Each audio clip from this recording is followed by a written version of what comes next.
my pleasure to talk to you today about a very special aspect of the Upchurch family. And this has to do with how we came to know so much about our English heritage. I've previously indicated that our ancestor, Michael Upchurch, was the ancestor of all American Upchurches. But there's a great deal to the story about where he came from in England and what his family was like there. And so a great deal of effort by various Upchurch researchers has been devoted to learning more about Michael Upchurch. Of course, we know that this all started with the fact that he wrote 4 letters back to England in the 1650s. And I, in fact, in 1979 or 1989, attempted to see those letters. My wife and I went to Cambridge University, where they're located. But for some reason, they were having midterm examinations, and they would not let us get close to the letters. So as a feeble effort to do something, I left my business card there with an indication that I would like to have someone contact me about the letters if anyone was interested or cared.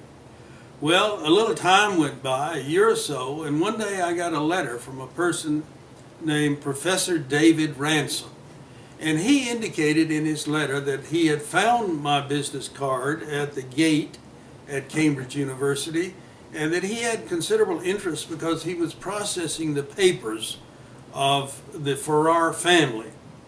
Now, buried in those papers are the letters that our ancestor Michael Upchurch wrote to back to England from Surrey County, Virginia in America.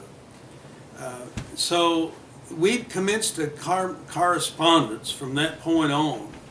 And it so happened that Professor Ransome was positioned to know a huge amount about how the English system worked, how the records were kept, and he could read Old English. It just happened that that had been part of his life and the way he lived and the kinds of things he did and the kinds of academic exercises that intrigued him. So when we invited him to help us learn more about Michael Upchurch in England, he stepped forward and did so. Now, we did pay him a modest amount of money to do this, and in fact, now for over 20 years, we have continued to engage Professor Ransome in an effort to dig out more and more details about the Upchurch family in England. And over the years, we've published probably 25 reports from Professor Ransome about various aspects of our Upchurch family in England, and in some cases, how the Upchurches moved to places other than America. Now, in interacting with Professor Ransome, I have to tell you that the Upchurch family has one of the greatest bargains of all times, because the more or less pittance that we paid him, perhaps maybe an average of $1,000 a year, you couldn't buy that from a professional genealogist or researcher for $10,000 a year. Now, I've tried to report all of this faithfully in the Upchurch Bulletin, and those records are there for anyone to see who can reach the Upchurch Bulletin in a library or some other place. But we've continued in our association with Professor Ransome, and he's even visited in our home in the St. Louis area. He also led a tour for us in along about 2000 when a group of American Upchurches decided to go to England. And I, in fact, have a picture I can show of Professor Ransome standing in a lovely red sweater along with myself and Cousin Peggy Harris. Now, Cousin Peggy Harris is another Upchurch researcher. She is a great-granddaughter of William George Upchurch, who was a very prominent businessman in Raleigh, North Carolina. He was my great-uncle. And Peggy has gone on to write the story of her whole family, and she has a chapter of great-uncle William George Upchurch in her book. So we were delighted to have Peggy and her family join us on this trip to England. I should say another word about this money aspect. You know, it's a shame to be talking about money all the time. We hear about it every Sunday when we go to church. But, you know, Upchurch research takes some money. And I've stepped up to bat from time to time, and I really appreciate all the people over the years who've made contributions of various kinds. Not only monetary contributions, but there are Upchurches who have spent thousands of hours researching their part of the family and have turned it over to me to have those records. And I've tried to get them into the Upchurch Bulletin and into other records we have, and have arranged to preserve them in perpetuity. We'll tell you about that story another time. But there is more to be said about the Upchurch family and our Upchurch roots in England. I can't recommend any higher authority than going to the Upchurch Bulletin and reading the various stories. As a testimony to the continued association we have with Professor Ransome, it occurred to me in recent months to contact Professor Ransome and to say to him, well, you've taught us a great deal about our ancestor Michael Upchurch in England, but we wonder what conditions were like during those times. Now, we obviously don't have any detailed letters describing what times were like, but I invited Professor Ransome to write an article on what things were most likely like in England at the time Michael and his family lived there during the period, let's say, from 1600 to 1650. Of course, Michael left in 1638, and he has penned a more or less two-page article, which we paid him for, not a handsome sum, but at least some bucks.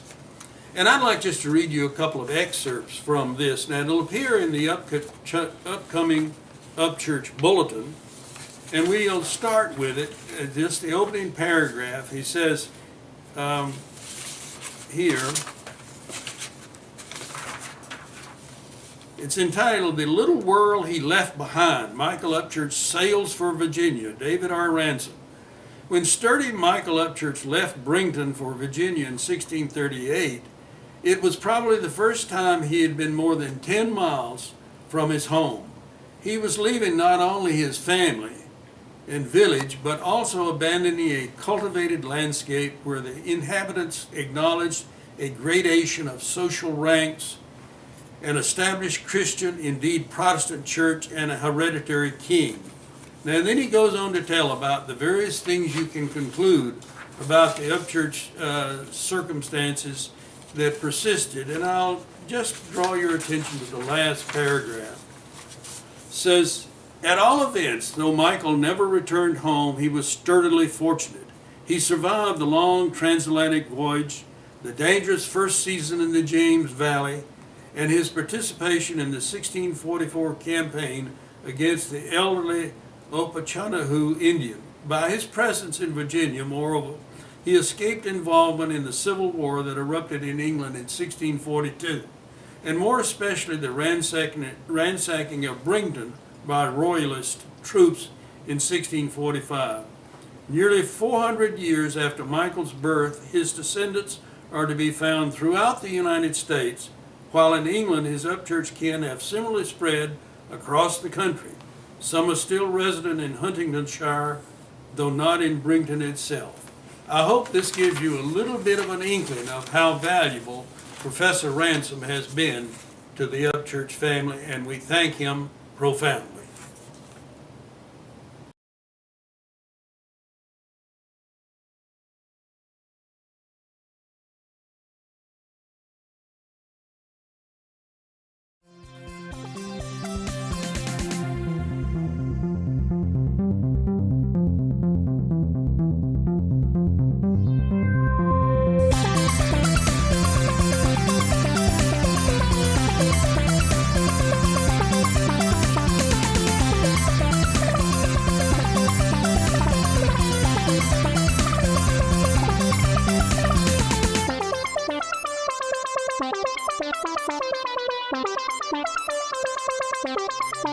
Thank you.